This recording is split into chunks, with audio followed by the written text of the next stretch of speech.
Tales of the Jedi premiered just a few days ago, and we have already seen and been previewed to some of the greatest Star Wars lore content we have seen in the Disney era of Star Wars, premiering on the Disney Plus streaming service. Tales of the Jedi gave us 6 new shorts that each run for 15 minutes. Well, technically 12 to 18 minutes if we are being scientific and technological about it. In Tales of the Jedi, we can see the Ahsoka story arc and the Count Dooku story arc, with the wide breadth of the Star Wars community discussing the Dooku story arc as being superior to the Ahsoka, myself included, as I personally believe that as much as I love Ahsoka, as much as she is a compelling, formerly irritating character, Count Dooku is just up there with some of my favourite in all of fiction.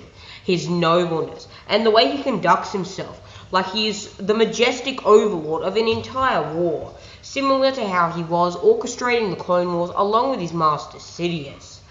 During the event of Tales of the Jedi, we get dealt with a bunch of blows that we actually do not know about. Some very intriguing plot points are hit on these multitude of episodes in the Dooku story arc, running for roughly an hour, technically 15 minutes in length. We can see Count Dooku in the last episode of his story arc committing some very heinous acts to the Jedi Order, proving he had already begun to descend down the very dark path he would one day attain to, after claiming his Sith moniker of Dark Tyrannus.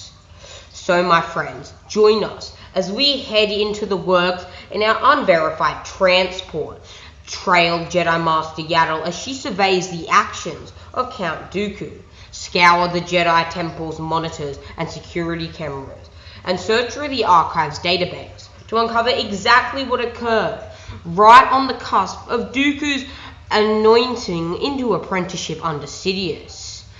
One quick disclaimer before we proceed. If you're enjoying the daily Star Wars lore that we are posting on our archives and wish to continue presenting yourself on our channel, I implore you, share this video around to other Star Wars engulfed friends who will enjoy the lore I am about to present to you.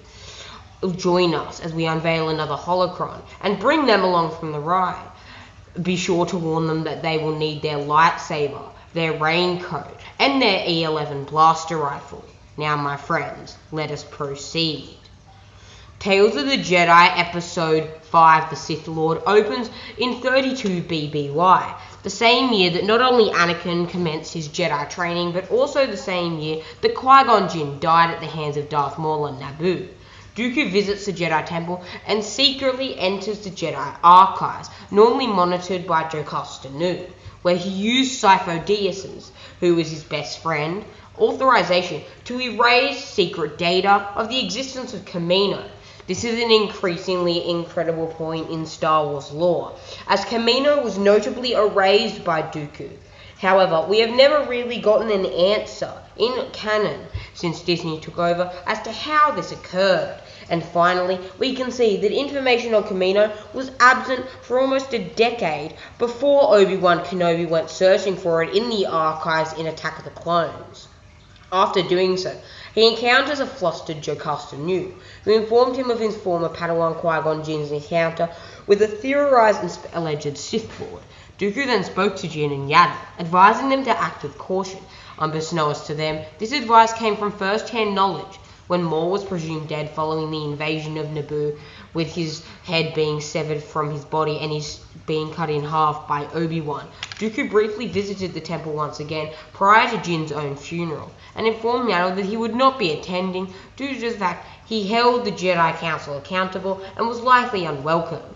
Dooku then travels to the Works to confront Sidious, the Works being the same place he would deliver the Death Star plans a decade later. Furious at his allies' machinations had resulted in the death of his former apprentice, one of the people he genuinely cared about in the entire galaxy. Yaddle deduces it is wise to trail Dooku, and decides to trail him, following him to the Work, sensing the spark of the dark side begin to ignite within the Jedi Master.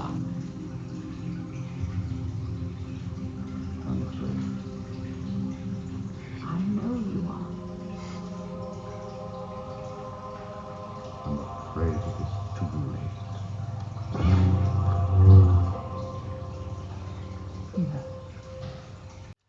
after Sidious is openly challenged by Master Yaddle, the female member of Yoda's species and the only one we know in either canon or legends. Dooku accused Sidious of making him betray everything and everyone he had known. Sidious claimed that all of Dooku's actions had been in the service of a greater good and that the galaxy would be remade, and that his betrayal had been a necessary evil against the corrupt Republic and the Jedi that served them.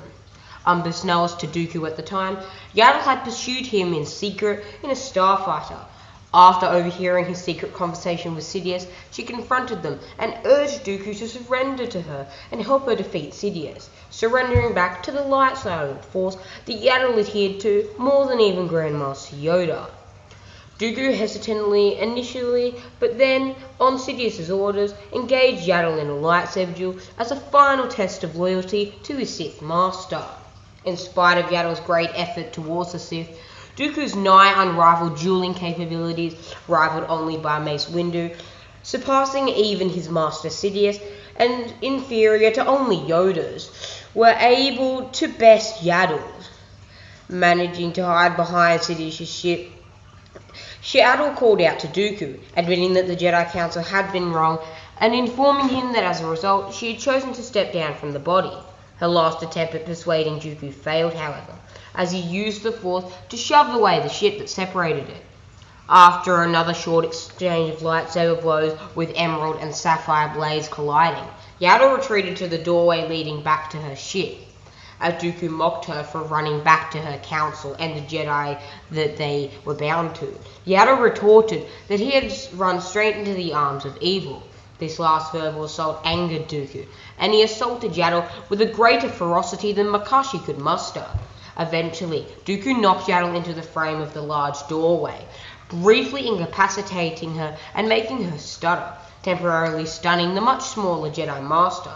Dooku wasted no time in proving his loyalty to Sidious, and flipped the lever controlling the Force using telekinesis, flipping the lever controlling the door using the Force, which immediately came crashing down onto his former friend as Yaddle held her hand up in a desperate attempt to use the Force to save her life. Collapsing in anguish and utter shock over what he had just done, and appalled by his actions, Dooku was reassured by his new master Sidious, who congratulated his new apprentice.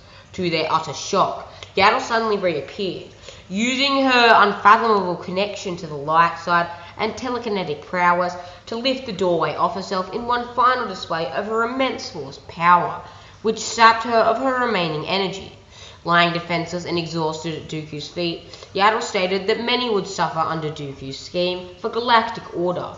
Dooku replied sarcastically that he would give Yaddle peace, then impaled her with his lightsaber, killing her instantly with one swift, dueling-centric Makashi strike.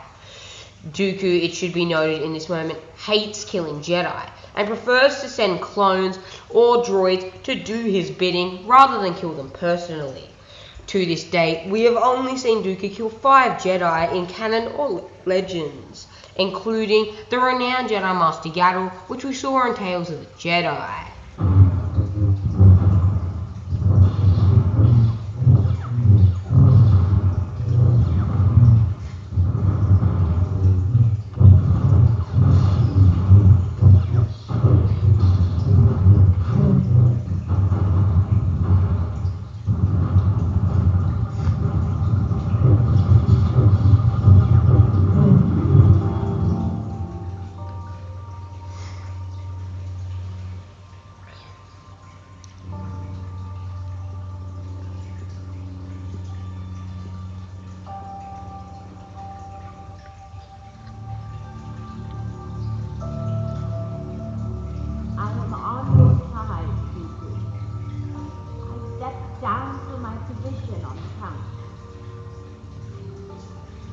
You were right about so many things.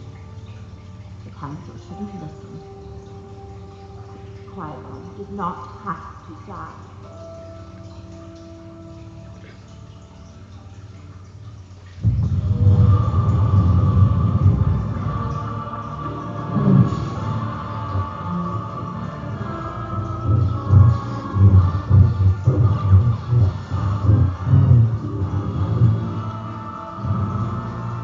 Running back to your council.